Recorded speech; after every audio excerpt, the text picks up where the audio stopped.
welcome to Sense and Sensibility, the Inflation Guy podcast. I am Michael Ashton. I am the Inflation Guy, and I'm your host. And today on the podcast, I'm answering a listener question that sounds like a very simple question, but the answer is, I think, actually fairly profound. And the question is, why does inflation matter? Sounds like a simple question. That's not the trivia question. I know that sounds like a trivia question, but the answer is actually quite a bit longer. I'll give you the trivia question in a second, but first a word from our sponsor. We do really appreciate our sponsor. And this episode of Sense and Sensibility is sponsored by Simplify ETFs, a fast-growing ETF shop democratizing access to the most sophisticated alternative strategies, with diversifying strategies like market-neutral equity long-short, managed futures, and multi-strat quant. Simplify has a suite of compelling tools to help address the biggest concerns with the classic 60/40 portfolio. Check out their website at simplify.us. That's simplify.us, and you can find their entire lineup of ETFs at simplify.us/ETFs. And as always, we really appreciate Simplify and their sponsorship of this here podcast. Now, the trivia question: what is Dennis Ketchum's main claim to fame? Dennis Ketchum, what's his main claim to fame? And someone's going to say, well, he's Mrs. Ketchum's wife or husband or something, but there's a more important one. So anyway, on with the broadcast. The question is, why is inflation important? And, there's obviously sort of some trivial ways to answer that question, but really inflation is a fundamental quantity. It's a fundamental force. And so, asking the question, why is inflation important, is a little bit like asking the question, hey, why is the fabric of space-time important? Even if you don't necessarily understand how the fabric of space-time works, it's still pretty important, right? And so inflation is sort of similar. So, inflation isn't just a number. It's part of the financial fabric that dictates how current prices and future prices and real quantities all sort of relate to each other. I mean, it is an important component of the entire price system. And without the price system, capitalism doesn't work. The investment markets don't work, and many, many other things having to do with corporate finance, mortgages, none of that stuff works. So, similarly, if we're thinking about the fabric of space-time, so here's the analogy, right? So what's gravity? Well, gravity is a force, and we can describe it, sort of generally. We can, and very specifically, we can say, how does, we know that body 1 is attracted to body 2 with a force equal to g, the gravitational constant, times the product of their masses divided by the square of the radius between them, g(mm) over r squared. And that gives us a precise force. Now, defining inflation is harder to really do actually as precisely, but of course it did take, thousands of years to define gravity as precisely as all that. But we can also think about gravity in terms of its effect on all the stuff around it. We can think about gravity as sort of the dimples in the fabric of space-time. Gravity is what ties distant things together and describes the cost of movement, because gravity is what kind of keeps you from moving in a straight line as you're being pulled in different directions by everything in the universe. Similarly, the contours of inflation describe what's financially possible and what activities are harder or easier in terms of real quantities and financial quantities. Now, I'll get into more detail on that. We can also think about inflation, by the way, in sort of an exchange rate framework. And in sort of the following way, which is consonant with the gravity analogy, is just another way to express it. So in finance, we often calculate present values and future values for various sets of cash flows. And for a given set of nominal cash flows, what ties present and future values together are interest rates. If you give me, a set of 10 annual cash flows going out 10 years, and I know what interest rates are, I can tell you what the present value of those things, of that series of cash flows is. If the 1 year interest rate is 10%, then I'll pay about $90 today to get a $100 payment back to me in a year. And okay, the math isn't quite right there. I'd pay $100 today to get $110 back in a year at a 10% interest rate, and that's definitive. Okay, if I know that the 1 year interest rate is 10%, then I know what that exchange rate is between today's dollars, 100, and the future dollars, 110. If I am going to pay more than $100, if I'm going to pay $102 to get that 110 in a year, then somebody else is going to take that 102. They're going to buy a 10% 1 year bond, and they'll pay me back 110, and they'll pocket the difference risklessly. And similarly, if I'm able to buy that future $110 cash flow from somebody for only $98, that could take that extra $2 and invest it or whatever, and I'll end up with more than that 110 at the end. So if interest rates are at 5%, then I now have to pay. Now if I pay more like $105 to get that 110. Again, the math isn't quite right because of the compounding, but that change in interest rate defines how today's cash flow and that future cash flow are related and sort of have to be related to be efficient. And if interest rates are, instead of 10%, instead of 5%, if they're minus 1%, then I'll pay more than $100 or more than $110 to get $110 in the future, which makes absolutely no sense, which is why negative interest rates are just so mind-blowing. And in fact, I wrote a column about this back in 2016 called Wimpy's World. There's a link in the notes, and I thought it was one of my better columns in a very long time. But it's describing all of kind of the weird. Actually, I think I even had a podcast about the weirdness that happens with negative interest rates. So interest rates. We're not talking about inflation yet, but interest rates in finance are an exchange rate of today's dollars for future dollars, or today's yen for future yen, or today's yen for future dollars. That would be two exchange rates, right? So there would be a foreign exchange rate, yen for dollars. Then there's the interest rate exchange rate of today's yen for future yen, or today's dollars for future dollars. And in fact, when we put those three things together, we have covered interest arbitrage, which is what defines forward currency exchange rates. The difference in the nominal interest rates for those two currencies is what, and the spot rate is what defines the forward currency rate, right? So all of those things are essentially exchange rates, and finance people, and especially derivatives people, completely understand this iron rule. If you give the same set of cash flows to 20 swap desks, they will all agree to within a couple of bucks what that multi-million-dollar set of cash flows adds up to.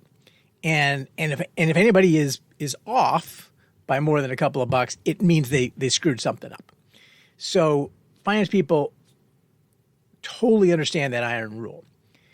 But weirdly, finance people don't always understand the corollary about inflation. So if interest rates describe sort of part of financial space-time, how current and future dollars, or whatever your currency, how they relate, current dollars and future dollars. But they tell us nothing about how current and future real quantities relate. So, example. I know that today, one apple costs $1. And I know that one banana costs $1. And therefore, I know that one apple can be exchanged for one banana. I don't have to go and sell the apple, get the $1, and go buy the banana. I can simply go to somebody who has a banana, and he knows that the banana is worth $1, and he knows my apple's worth $1, and he wants an apple, I want a banana, and so we can swap. So that's the current exchange rate is one apple is one banana. And let's suppose that due to interest rates, where interest rates are, I know that in 5 years, say, my $1, what I would spend on a banana or an apple, will be $2. Given where interest rates are, where nominal interest rates, I know that I'll double my money in 5 years. Okay. But the interest rates, though, tell me nothing about what the exchange rate will be between apples and bananas in 5 years. Or for that matter, whether I can buy any apples or bananas. There's the old joke about, how, in the future, $1 million, you'll walk around and $1 million will be like $10 to you today. The problem is that a Big Mac will cost you $1 million. And that's sort of the rub, right? So you know that this $1, and you know this because of interest rates, you know this $1 will turn into $2, but you have no idea just from that what it will buy.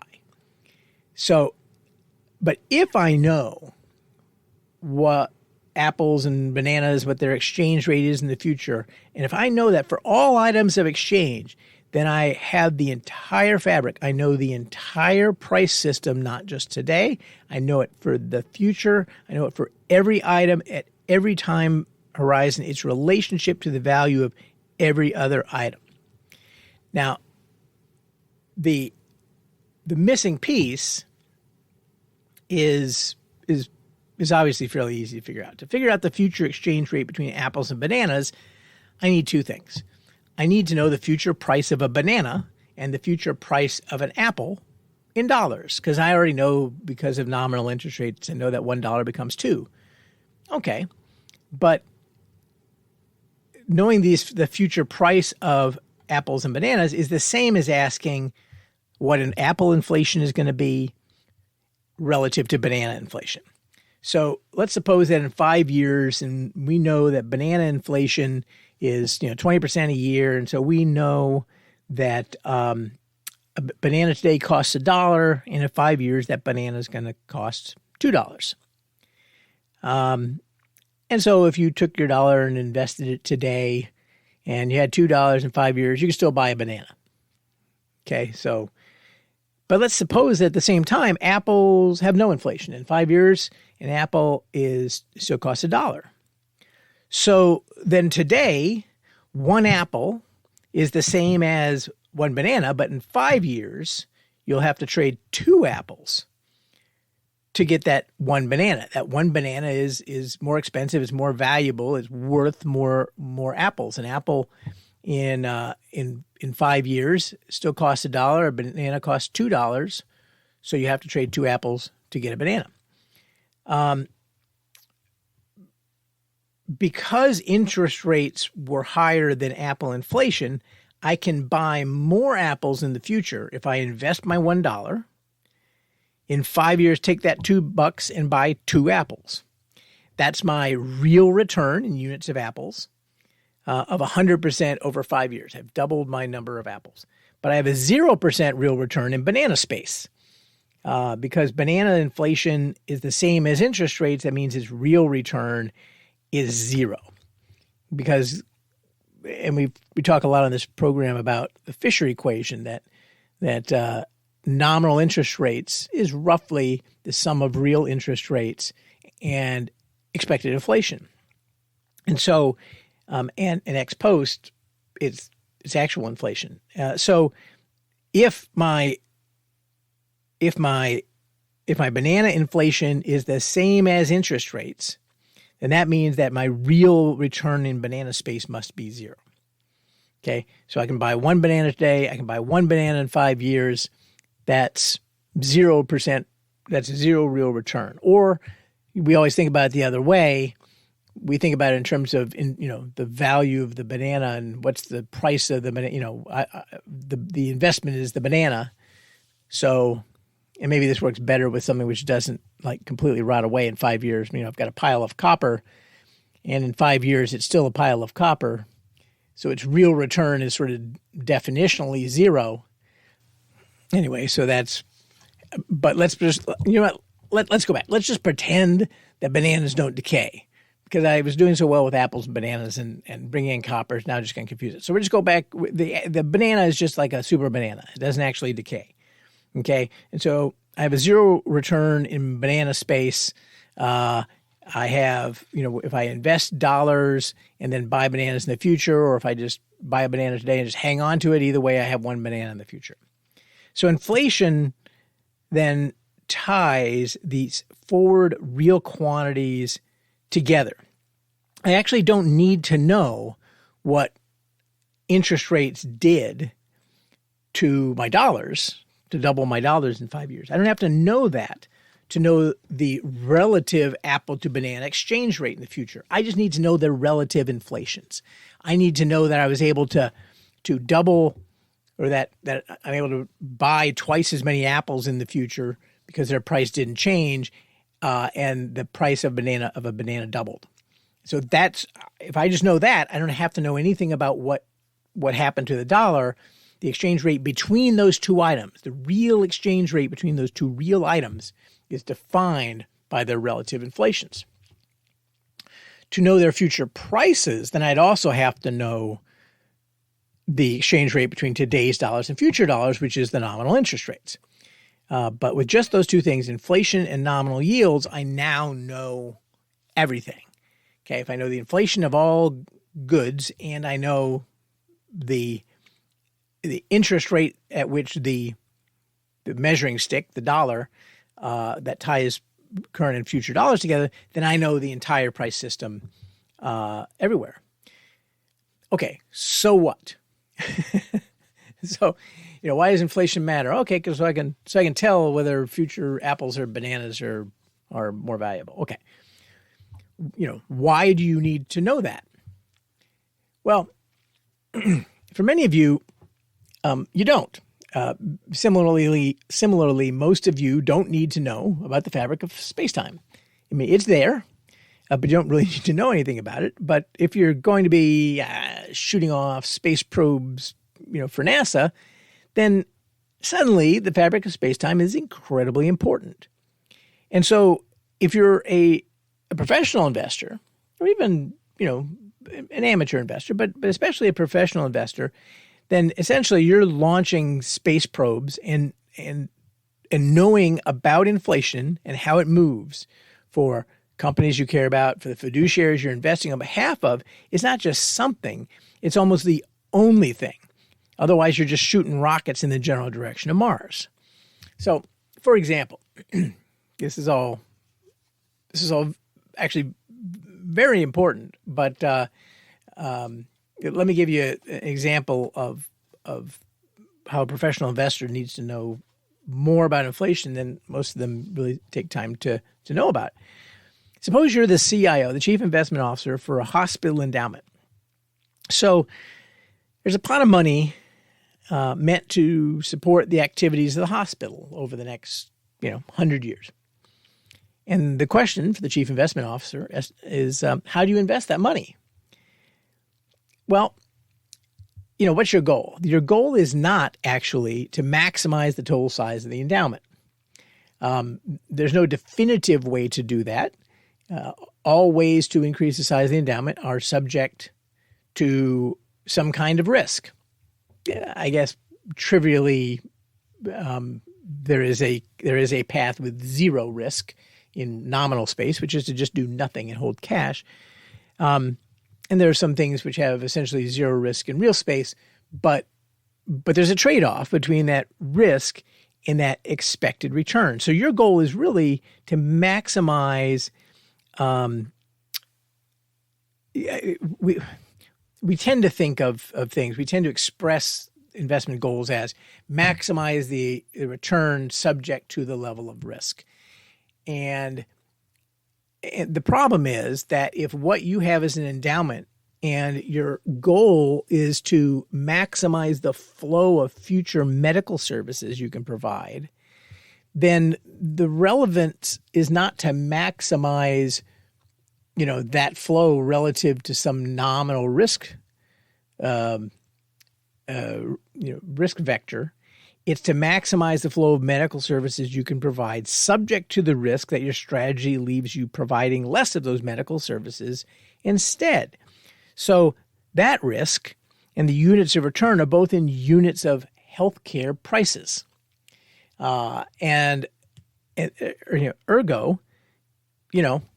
the cost of providing healthcare, you aren't providing future dollars, you're providing future bananas, where the bananas in this case are healthcare. And so the way you invest to satisfy that mandate depends crucially on how the price of healthcare behaves.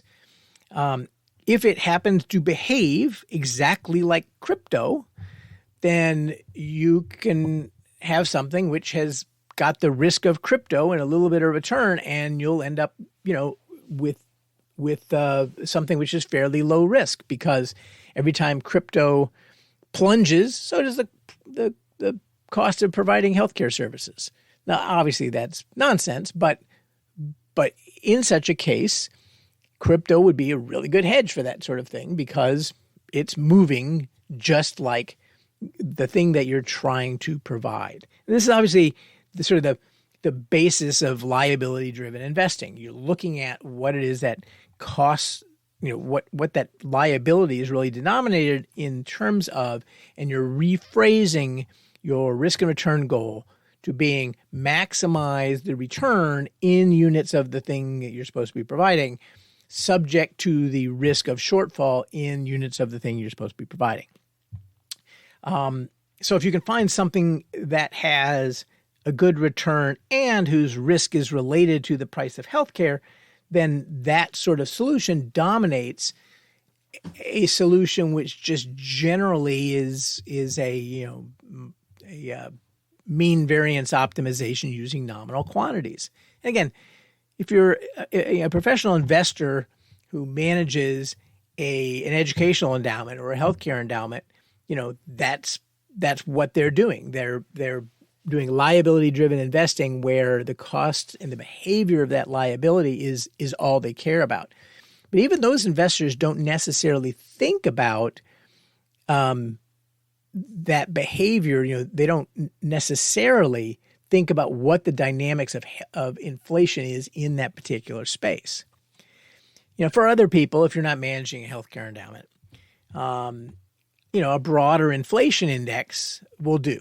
Your future retirement is probably related reasonably well to the overall price level. And so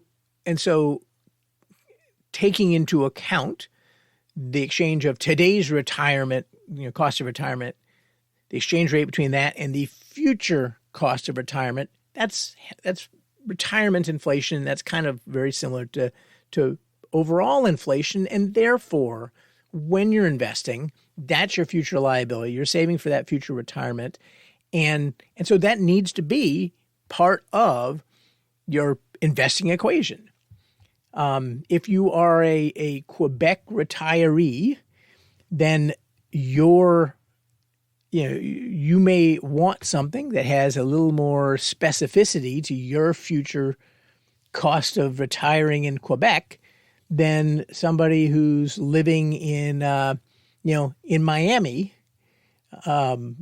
needs, right? Or someone who lives in Miami and manages a healthcare endowment. So, and by the way, we actually, I mentioned the Quebec retirees. We actually developed exactly such a thing, an investment strategy that, reasonably tracks Quebec retiree inflation. And there's a chart in the notes.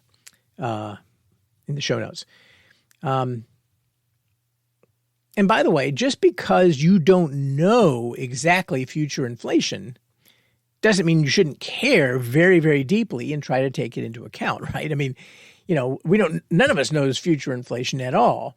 But if I could find the person who had the opposite position, and so somebody wanted lower inflation in that, or wanted higher inflation in that particular thing that I want lower inflation in, then we can exchange it even if neither one of us has any idea what it'll be, as long as we roughly estimate the value of it similarly. Again, just because you don't actually know it doesn't mean that it isn't there or that you shouldn't care. Space-time is there whether you know anything about it or not, and it affects you every day whether you think about it or not, and inflation is just the same way. And if they made me shoot rockets at Mars, I wouldn't ignore gravity just because I really don't have a good idea of exactly how to do it.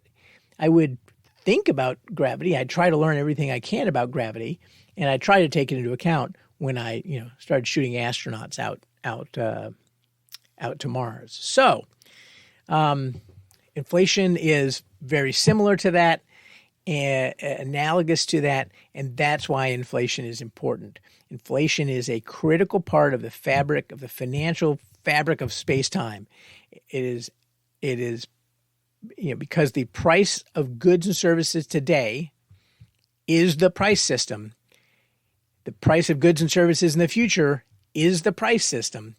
What ties those things together is the array of inflation rates of all those different things. And you put that together with nominal interest rates, and you have the entire fabric of financial space-time, and that's all that you care about as a consumer or as an investor. So I hope that was not more confusing than saying something like, inflation matters because, dollars buy less over time, which is also true. But I think that it sells short the whole notion of how important inflation really is, and how deeply it really is woven into what it is that we do as investors. For 40 years, you could sort of ignore it because inflation was just coming down or going flat. And so if you ignored it, it kind of worked in your favor accidentally. Over the next decade, it's probably not going to be as tame as all that. And so, but even if it is, you probably should know a little bit more about it. And that's, of course, why you're listening to this podcast, and I sure appreciate it. So let's go back and answer the trivia question, very short trivia question. What is Dennis Ketchum's main claim to fame? And that is that Dennis Ketchum had the sad misfortune to be born to a comic strip artist who forever immortalized him as Dennis the Menace. Ouch. Can you imagine growing up and, your dad is making you famous as Dennis the Menace? I mean, I was a menace, but my, dad only muttered that I was a menace. He didn't make it public or anything. Anyway, that's all for today's podcast. Thanks for tuning in. Please refer other people and like and subscribe and all that stuff. And if you have a question, you can write to me at inflationguy@enduringinvestments.com. Somebody wrote to me after the last podcast and wanted me to tell them where I got the numbers because his numbers weren't adding up, and I'm more than happy to answer any questions that you have. So if you have an inflation problem, come to enduringinvestments.com, and most of all, defend your money. And if inflation is coming for you, remember, you know a guy.